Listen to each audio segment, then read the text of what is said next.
कर्म की गठरी बांधकर जग में फिरे इंसान, जैसा करे वैसा भरे, यही विधि का विधान। जी हाँ दोस्तों, नमस्कार।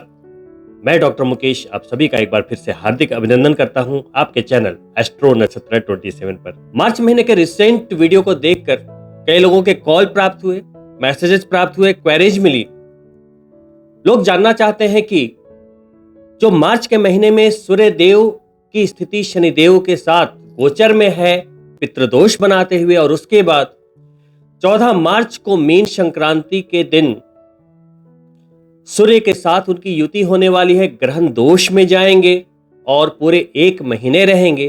तो मार्च 1 से लेकर 1.5 महीने तक जो ये स्थिति बन रही है सूर्य देव को लेकर, 1 मार्च से लेकर 14 मार्च तक पितृदोष के दौरान, और 14 मार्च से लेकर 14 अप्रैल तक ग्रहण दोष के दौरान तुला राशि के जातकों को किस तरह के नकारात्मक प्रभाव का सामना करना पड़ेगा। अब तुला राशि के जातकों के लिए सूर्य लाभेश होते हैं, और लाभ के स्वामी का पंचम भाव में शनिदेव के साथ पितृदोष में जाना, शनिदेव को 18 मार्च तक अस्त करना, पुनः मीन संक्रांति को 6ठे भाव में, जो कि सूर्य देव के लिहाज से काफी अच्छा गोचर होता है 6ठे भाव का, लेकिन राहु के साथ ग्रहण दोष में आ जाना, इसका आपके ऊपर क्या प्रभाव पड़ने वाला है आइए समझते हैं। देखिए, जो भी ग्रह दोष में जाने वाला है, यानी कि अभी के समय में बात करें तो सूर्य देव पितृदोष और ग्रहण दोष में जाने वाले हैं। तो सूर्य देव है आपके लाभेश, यानी कि आपको जिंदगी के हर तरह के लाभ देने वाले ग्रह। दोष का मतलब होता है कि सूर्य देव को पीड़ा होगी, गोचर में वो कंफर्टेबल नहीं होंगे। तो लाभ के स्वामी अगर कंफर्टेबल नहीं होंगे तो इस दौरान आपको मिलने वाले लाभों में, गेन्स में, धनयोग में, हर तरह के लाभ में कहीं ना कहीं थोड़ी सी असंतुलन देखने को मिलेगी। अब सवाल यह उठता है कि क्या सभी तुला राशि के जातकों के साथ ये घटना घटेगी? क्या ऐसा संभव है कि सभी के साथ एक जैसी घटना घटे? बिल्कुल नहीं दोस्तों। इस रहस्य को जानने के लिए आपको यह जानना आवश्यक है कि आखिर यह ग्रहण दोष और पितृदोष होता क्या है। दोस्तों, हमारे पूर्व जन्म के कर्मों के अनुसार हमारे इस जीवन की प्रारब्ध पत्रिका यानी कि लग्न पत्रिका निर्मित होती है। जैसे ही आप जन्म लेते हैं आपको लग्न की एक डिग्री मिलती है कि आपका लग्न यह है, और सारे ग्रहों की स्थितियां आपके लिए फिक्स हो जाती है। सूर्य किस दोष में है या नहीं है, चंद्रमा किस दोष में है या नहीं है, शनिदेव किसके साथ युति कर रहे हैं, देवगुरु बृहस्पति किसके साथ हैं, किस पर दृष्टि डाल रहे हैं, कितने डिग्री पर है, किस भाव में है। यानी कि इसकी रचना कुछ इस तरीके से होती है जैसे कि आपके जीवन में कब क्या घटित होने वाला है बिल्कुल स्पष्ट हो। भगवान कुछ ऐसी रचना करते हैं जिसे आप बदल नहीं सकते। जहां आपका जन्म हुआ आप अपने माता पिता को नहीं बदल सकते, आप उस परिवेश को नहीं बदल सकते, आप उस स्थिति को नहीं बदल सकते। बहुत सारी चीजें आपके नियंत्रण में नहीं होती।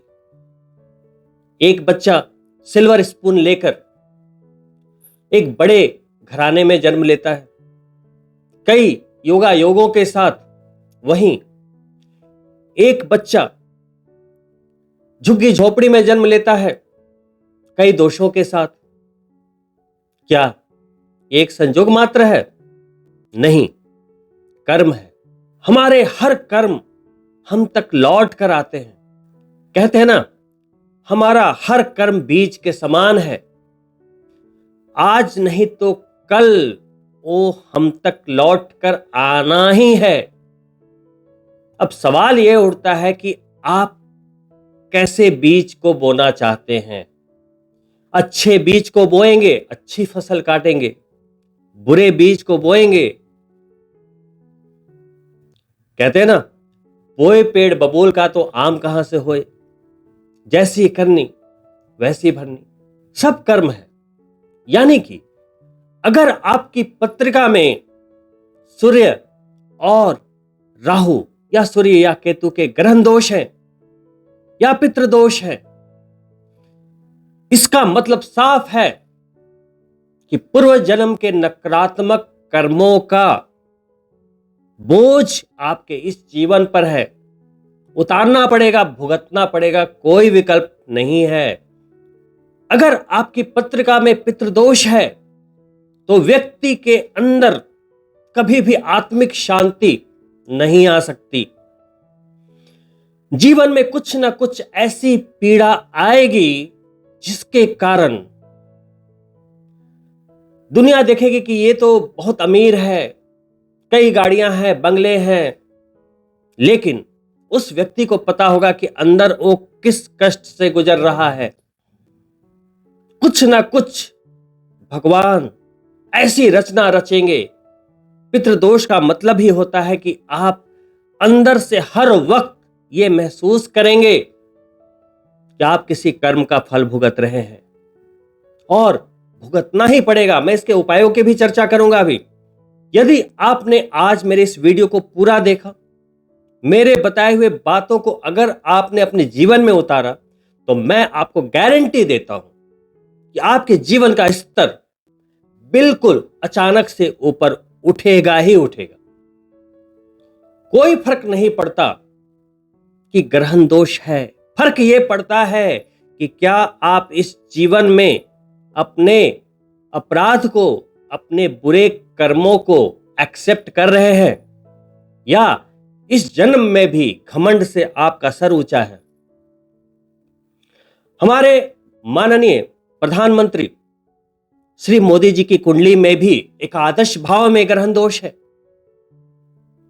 भले ही उन्होंने बचपन में ही अपने पिता को खो दिया इस दोष के कारण, कई बार बारंबार अपमान, दोष, प्रत्यारोपों का सामना करना पड़ा, लेकिन पूरी दुनिया के सामने वो एक प्रचंड वेग से उभरे, लेकिन समय लगा। आध्यात्म से गहराई से जुड़ना पड़ा, लेकिन आंतरिक रूप से पारिवारिक जीवन देखें या पिता का सुख देखें, कई सुखों से वंचित भी रहे। सूर्य चूंकि पिता का कारक है, आत्मविश्वास है, सम्मान है, तो जब यह ग्रहण दोष होता है तो पिता के स्वास्थ्य के ऊपर आघात होता है। अगर मैं 100 लोगों की कुंडली देख रहा हूं और अगर उसमें ग्रहण दोष प्रभावी है तो 100 में 90% लोगों के पिता जीवित नहीं होते या पिता का सुख नहीं मिलता, और यदि होते भी है तो स्वास्थ्य अच्छा नहीं रहता। इतना प्रभावी होता है ग्रहण दोष। अगर आपकी पत्रिका में ग्रहण दोष या पितृदोष नहीं है, अपने आप को थैंक्स बोलना चाहिए, क्योंकि इसी आत्मा ने, ये शरीर तो नया है, लेकिन इस आत्मा ने पता नहीं कितने शरीर बदले हैं। तो इस आत्मा के द्वारा पूर्व जन्म में कोई अनिष्ट नहीं हुआ, कोई महापाप नहीं हुआ, आपके कर्मों का भार इस जीवन पे उधार नहीं। थैंक्स बोलिए। तो मार्च के महीने में, अप्रैल के महीने में ये जो बनने वाले गोचर में ये संजोग हैं, ऐसा नहीं है कि अप्रैल के बाद ये चैप्टर क्लोज हो जाएगा। जी नहीं, फिर ये स्थिति बनेगी सितंबर के महीने में जब सूर्य कन्या राशि में गोचर करेंगे, केतु के साथ फिर ग्रहण दोष बनेगा। तो आप बारंबार कितना परेशान होते रहेंगे। अगर आपकी कुंडली में भी सूर्य नीच के हैं या ग्रहण दोष में है या पितृदोष में है, तो सूर्य देखिए, तुला राशि के जातकों को तो ऐसे ही कितने अपमान, कितने संघर्षों का सामना करना पड़ता है। कारण यह होता है कि तुला राशि में सूर्य नीच के होते हैं, सूर्य देव का प्यार नहीं मिल पाता। कुछ चंद लकी लोग होंगे तुला राशि के जिनके सूर्य उच्च के होंगे। तो अगर आप तुला राशि के जातक हैं, सूर्य पीड़ित है, कहीं ना कहीं कमजोर अवस्था है, तो यकीन मानिए आपके साथ भी बारंबार मानहानि की स्थिति जरूर बनी होगी। वहीं तब यह स्थिति और गंभीर हो जाती है कि यदि फॉर एग्जाम्पल आपकी पत्रिका में सूर्य राहु का ग्रहण दोष है, ठीक है, अब वो दोष तभी सक्रिय होगा या तो गोचर में वो स्थिति बने जैसे कि अभी बनी हुई है, या तो फिर आपकी जन्म पत्रिका में महादशा में रिलेटेड सूर्य या राहु की महादशा चल रही हो। अब राहु की महादशा है, सूर्य की अंतर्दशा जैसे ही लगेगी, या सूर्य की महादशा है, राहु की अंतर्दशा जैसे ही लगेगी, वो दोष सक्रिय हो जाएगा और आपके साथ नकारात्मक घटनाएं घटने लगेगी। तो दोस्तों, समझना यह है कि तुला राशि के ओ जातक जिनकी पत्रिका में नंबर 1 ग्रहण दोष नहीं है, पितृदोष नहीं है, तो गोचर में जो ये स्थिति बन रही है 14 मार्च या 14 अप्रैल तक, तो आपको इस स्थिति से घबराने की तनिक भी आवश्यकता नहीं है। सिंपली आप गायत्री मंत्र का ज्यादा से ज्यादा संख्या में जाप करते रहें, सूर्य देव को जल अर्पित करते रहें, रविवार को आदित्य हृदय स्तोत्र का जाप करते रहें।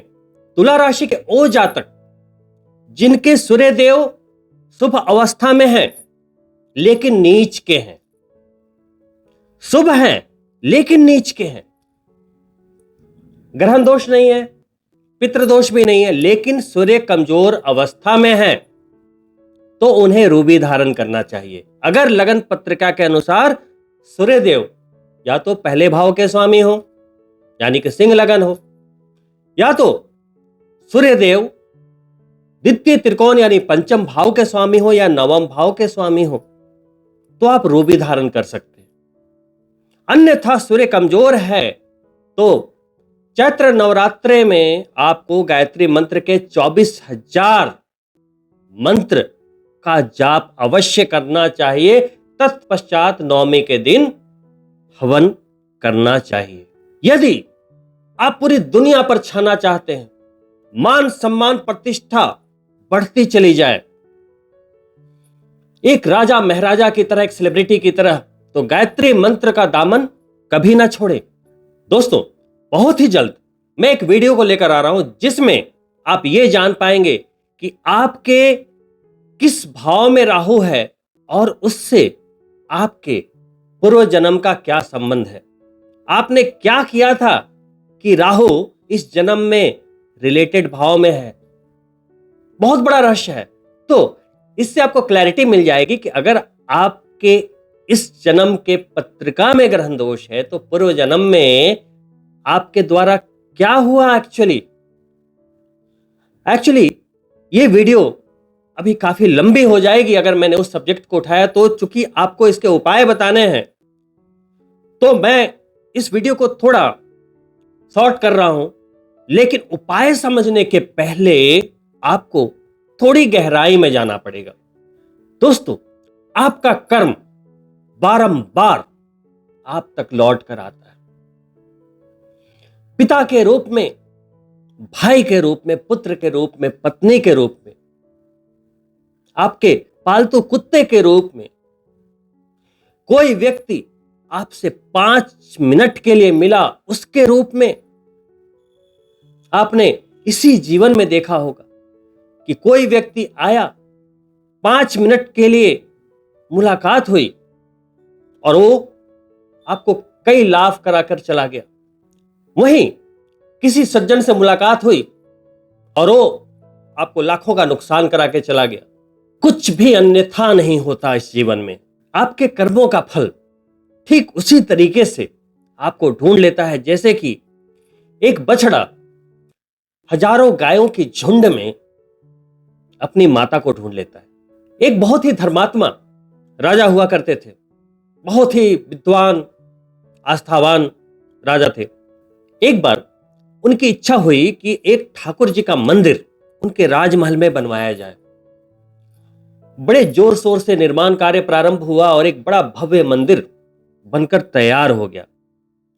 फिर एक पुजारी की तलाश हुई तो बहुत ढूंढने के बाद एक बड़ा विद्वान धर्मात्मा गुणी पुजारी राजा को मिला। राजा ने उस पुजारी को ठाकुर जी की पूजा के लिए, सेवा के लिए उस पुजारी को नियुक्त कर दिया। वर्ष बीतने लगे। बड़ी श्रद्धा से, बड़े प्रेम से, बड़े विश्वास से वो पुजारी ठाकुर जी की सेवा में लीन रहता था। ज्यादा किसी से बात नहीं करता था, बस पूजा पाठ धर्म के कार्यों में दिन रात लगा रहता था। समय का पहिया घूमता गया, 20 वर्ष बीत गए। राजा का पुत्र बड़ा हो चुका था। उनकी शादी की बात हुई, शादी तय हुई, विवाह बड़े धूमधाम से संपन्न हुआ। विवाह के उपरांत राजकुमारी महल में आई। प्रातःकाल जब राजकुमारी की नींद खुली तो कमरे में घूमते हुए उनकी नजर राजकुमार के सिरहाने रखी एक तलवार पर पड़ी। उसमें हीरे मोती जवाहरात जड़े हुए थे। राजकुमारी ने उतना भव्य तलवार कभी नहीं देखा था, तो उत्सुकतावश उस तलवार को उन्होंने म्यान से निकाला और वो इतना भारी था कि अचानक से वो लड़खड़ाई और वो तलवार उनकी हाथों से छूटकर राजकुमार के गर्दन पे जा गिरा। राजकुमार की गर्दन कट गई और वो वहीं मृत्यु को प्राप्त हुए। क्योंकि ये घटना इतनी जल्दी घटित हुई कि कुछ समझने का मौका ही नहीं मिला। राजकुमारी विलाप करने लगी, घबरा गई, लेकिन उन्होंने अपने आप को संभाला और उन्होंने सोचा कि यदि राजमहल में ये बात पता लगेगी तो उनके ऊपर कितने आरोप लगेंगे, उन्हें कुलच्छनी कहा जाएगा, माता पिता पर आरोप लगेंगे। तो वो घबरा गई और घबराकर उन्होंने आवाज लगाई, सभी को बुलाया। राजा आ गए, मंत्री आ गए, सारे सैनिक आ गए। उन्होंने बोला कि देखो, किसी ने राजकुमार की हत्या कर दी। तो राजा ने पूछा कि आपने किसी को देखा है? तो उन्होंने कहा कि नहीं, मैंने किसी को देखा नहीं, लेकिन एक व्यक्ति ठाकुर जी की मंदिर की ओर दौड़कर जा रहा था। कहते ही राजा और सैनिक मंदिर की ओर भागे और वहां उन्होंने पुजारी को पूजा करते हुए देखा और देखते ही उसे गिरफ्तार कर लिया गया। राजा का दिल यह मानने को बिल्कुल तैयार नहीं हो रहा था। पुजारी ने कहा कि मैंने राजकुमार की हत्या नहीं की, लेकिन जनता इतनी आक्रोशित हो गए, सैनिक इतने आक्रोशित हो गए कि राजा के ऊपर उन्होंने दबाव डाला कि जब राजकुमारी ने देखा है तो फिर सोचने की बात है क्या। तो राजा ने कहा कि तुमने वर्षों ठाकुर जी की सेवा की है, तो मैं तुम्हें मृत्यु दंड तो नहीं दूंगा, लेकिन जिन हाथों से तुमने राजकुमार की हत्या की है उन हाथों को काटने का आदेश देता हूं। राजा के आदेश से पुजारी के दोनों हाथ कटवा दिए गए। पुजारी बड़ा दुखी हुआ, राजा को अधर्मी जानकर राज्य को छोड़कर चला गया। उसे यह बिल्कुल समझ नहीं आया कि पूरे जीवन उन्होंने ठाकुर जी की सेवा में निकाल दिए। राजा की इतनी भक्ति भाव से सेवा की, पूरे महल की सेवा की, किसी को बुरा नहीं बोला, किसी को अपशब्द नहीं बोला, किसी का बुरा नहीं सोचा, तो उसके साथ ऐसा क्यों हुआ? जैसा कि आप लोगों के साथ कोई समस्या आती है तो आप बोलते हो ना, मेरे साथ ही ऐसा क्यों हो रहा है?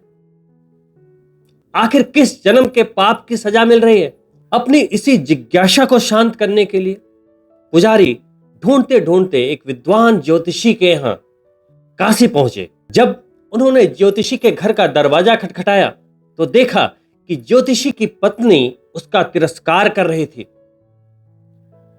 पुजारी को आया देख ज्योतिषी जी ने उनका अभिवादन किया, आसन पर बिठाया और पूछा कि बताएं कैसे आना हुआ। तो पुजारी ने कहा कि मैं पूछने तो अपने बारे में आया था, लेकिन पहले मैं ये जानना चाहता हूं कि आपकी पत्नी इतने तिरस्कार भरे शब्द आपसे क्यों कह रही है। तो ज्योतिषी बड़े विद्वान थे, उन्हें पूर्व जन्म के कर्मों का बोध था। मुस्कुराए और बोले कि ये मेरी पत्नी कहां बोल रही है, ये मेरे कर्म बोल रहे हैं। तो पुजारी ने अपनी जिज्ञासा पूछी कि ज्योतिषाचार्य जी, मैंने कभी भी कोई भी बुरा कर्म नहीं किया, तो मेरी ऐसी दुर्दशा क्यों हुई? मेरे ये हाथ क्यों राजा ने कटवा दिए? पुजारी के प्रश्न के इस उत्तर को देने के लिए ज्योतिषी महाराज थोड़ी देर के लिए ध्यान मग्न हुए और उन्होंने बोला, हे पुजारी, पिछले जन्म में भी तुम एक संत थे, गंगा नदी के तट पर बैठकर तपस्या किया करते थे। एक सुबह जब तुम गंगा नदी के तट पर तपस्या कर रहे थे तो उस समय एक गौ माता उधर से भागती हुई आई और जंगलों में जाकर छिप गई। पीछे से वो कसाई दौड़ता हुआ हथियार लिए आया उस गाय की हत्या के उद्देश्य से। चूंकि तुम ठहरे संत, तुमने मुख से कुछ नहीं बोला, लेकिन जब उसने पूछा तो तुमने हाथों से इशारा कर दिया कि उस तरफ गई है।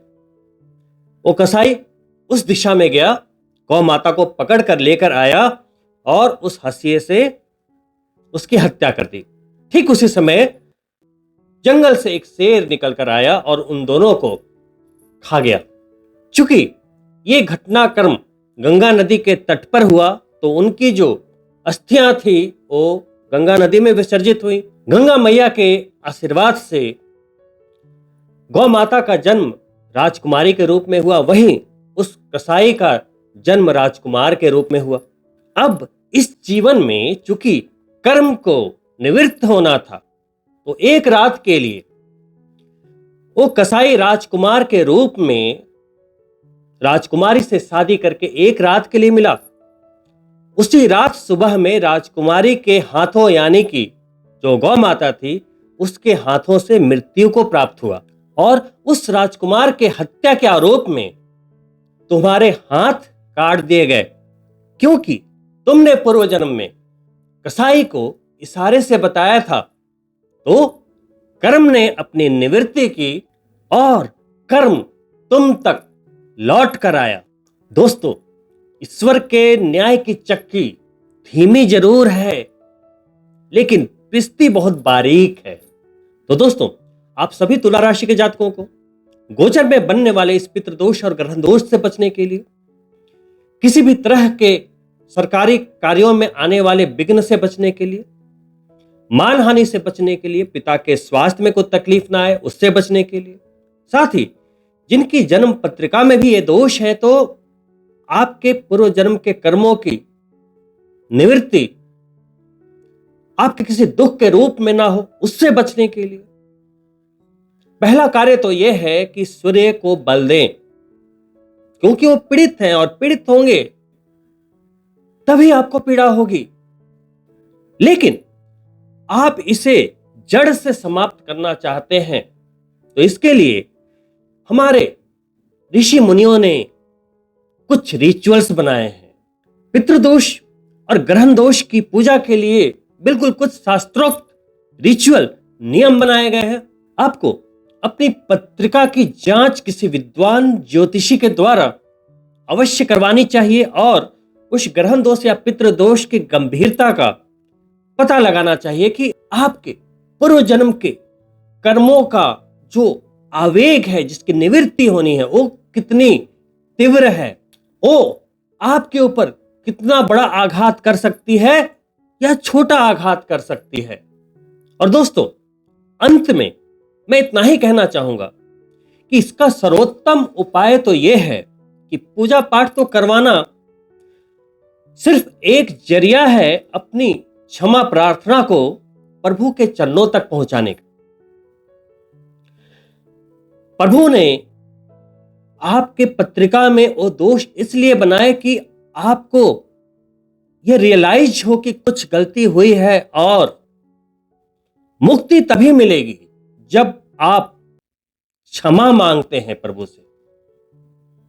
देखिए, अगर मैंने किसी के साथ कोई गलती की, अपमान किया, अपशब्द बोले, तभी मैं सॉरी बोलूंगा, है ना लॉजिक।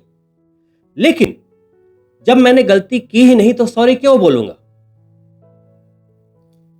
आप ऐसा ही कर रहे हैं कि मैंने तो कोई गलती ही नहीं की, मेरे साथ ही ऐसा क्यों। जैसे वो पुजारी बोल रहा था कि मैंने तो कुछ किया ही नहीं तो मेरे हाथ क्यों काटेगा।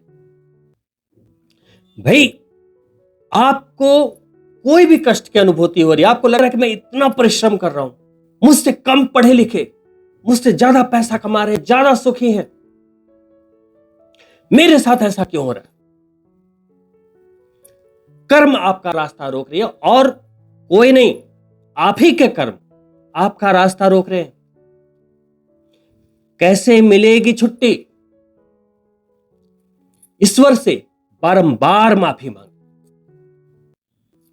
हर मंदिर, हर पूजा, हर रिचुअल के दौरान बारंबार माफी मांगे कि हे प्रभु, जाने अनजाने इस जन्म, पूर्व जन्म जो भी अपराध हुआ हो, जिसका मुझे ज्ञान है या ना हो, आप तो अंतर्यामी है, परमात्मा है, मुझे माफ कर दो, मुझे माफ कर दो, इस जन्म के लिए क्षमा कर दो। जब आप बारंबार क्षमा प्रार्थना करेंगे, दिल से जुड़ेंगे परमात्मा के साथ, सोल से, सिर्फ शरीर से नहीं, तब मिलेगा प्रभु का आशीर्वाद। ग्रहण दोष हो या पितृदोष हो, उसका एक ही उपाय है, बारंबार ईश्वर से माफी मांगना और ईश्वर के प्रति ग्रेटिट्यूड का रखना कि आज मैं जो भी हूं आपकी वजह से हूं। लेकिन आज के समय लोगों का सिर घमंड से झुकने को तैयार नहीं। जिस परमपिता परमेश्वर ने हमें सांसें दी है, अगले दिन अगर सुबह हम उठते हैं और देखते हैं कि हम जीवित हैं, तो क्या हम ये नहीं कह सकते कि थैंक यू गॉड, आपने मुझे एक और दिन दिया। ग्रेटिट्यूड। जब आप ओम जय जगदीश हरे की आरती गाते हो तो उसमें एक लाइन है ना, तन मन धन जो कुछ है सब कुछ है तेरा, तेरा तुझको अर्पण क्या लागे है मेरा। प्रभु, आपकी कृपा से सब काम हो रहा है। करते हो तुम कन्हैया, बस मेरा नाम हो रहा है। ये क्या है? ग्रेटिट्यूड। ईश्वर को बस यही चाहिए कि ये सोल मुझसे कनेक्ट हो गई है। मैं आपको यकीन दिलाता हूं, अगर आपने अपने आप को परिवर्तित कर लिया, अंदर से अपनी नीयत को बदल लिया, अपनी सोच को बदल लिया, इस तरह के कोई दोष आपका कुछ भी नहीं बिगाड़ पाएंगे।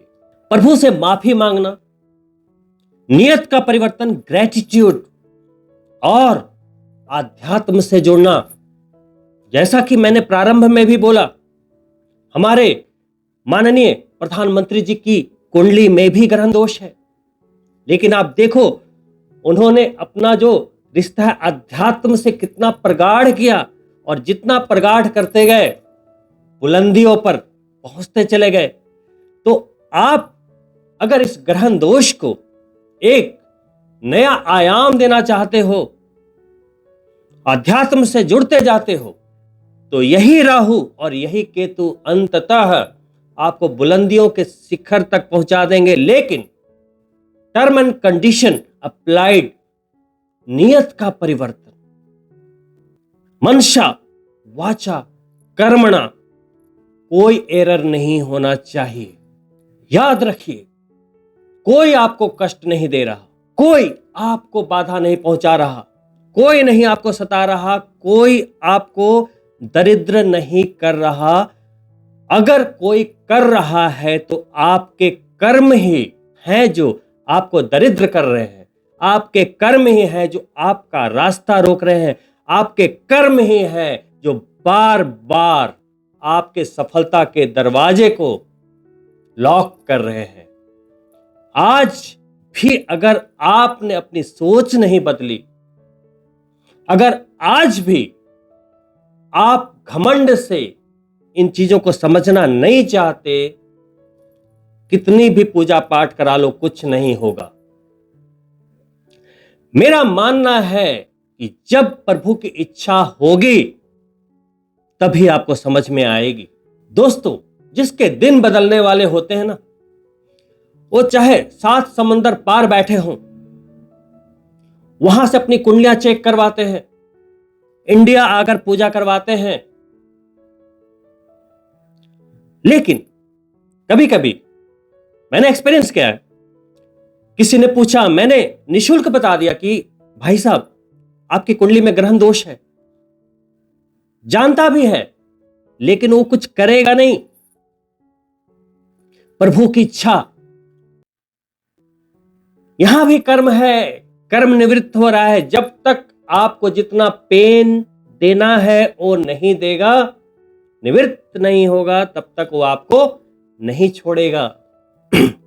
अगर दर्द से छुटकारा चाहिए तो प्रभु की शरण में आना ही होगा। अंत में मैं सिर्फ एक एस्ट्रोलॉजर होने के नाते नहीं बल्कि एक पर्सनल एक्सपीरियंस के द्वारा बता रहा हूं। मैं मिथुन लग्न का जातक हूं। पंचम भाव में मेरे भी सूर्य नीच के हो रहे हैं, लेकिन चूंकि सूर्य अशुभ है, देखिए मैंने तांबे का छल्ला पहन रखा है अनामिका में। गायत्री मंत्र के 1.25 लाख मंत्रों का प्रश्चरण कर चुका हूं। हर चैत्र नवरात्रे में 24 हजार गायत्री मंत्र का अनुष्ठान करता हूं। सूर्य के नीच प्रभाव से मैंने जीवन में बड़े संघर्ष देखे, बड़े उतार चढ़ाव देखे, कई मान हानि का सामना मैंने भी किया। 27 वर्ष पहले अपने पिता को खो दिया, लेकिन इसी आध्यात्म से जुड़ने के बाद, नियत को परिवर्तित करने के बाद आज उसी सूर्यदेव ने मुझे सम्मान का अधिकारी बनाया, प्रतिष्ठित किया। मुझे जितना अपमान मिला दुनिया के हर कोने से, मुझे उतना ही अब सम्मान मिल रहा है। क्यों?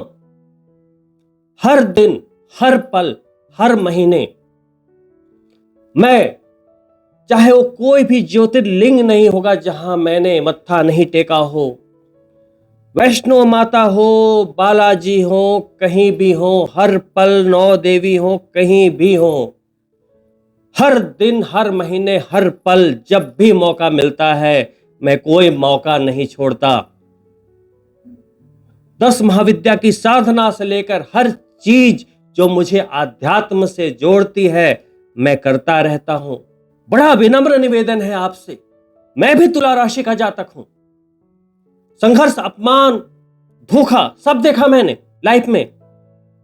जितना लोगों के लिए किया कहीं से रिवर्ट नहीं मिला, लेकिन आज मुझे कोई शिकायत नहीं। क्यों? समय बदला। ईश्वर ने जितना मुझसे लिया सूद समेत दिया। तभी मैं डंके की चोट पर आपको बता रहा हूं कि अभी तुला राशि के जातकों के लिए गोचर आने वाले कई वर्षों के लिए बहुत ही सुनहरा है। ये अल्प अवधि के गोचर में बनने वाले कुछ कन्फ्लिक्शंस आपके लंबे समय की यात्रा में कोई विघ्न नहीं डालेंगे। यदि आप ऐसा महसूस कर रहे हैं तो जो भी मैंने आज उपाय बताए हैं उसे सच्चे दिल से अप्लाई करें। और दोस्तों, अंत में आपसे अनुरोध है कि मेरे द्वारा दी गई जानकारी अगर आपके लिए उपयोगी लगी हो, लाइक करें और अपने मित्रों के लिए शेयर भी अवश्य करें ताकि और भी लोग इस वीडियो से लाभान्वित हो पाए। साथ ही अगर आप पहली बार मेरे चैनल के साथ जुड़े हैं, सब्सक्राइब करना ना भूलें।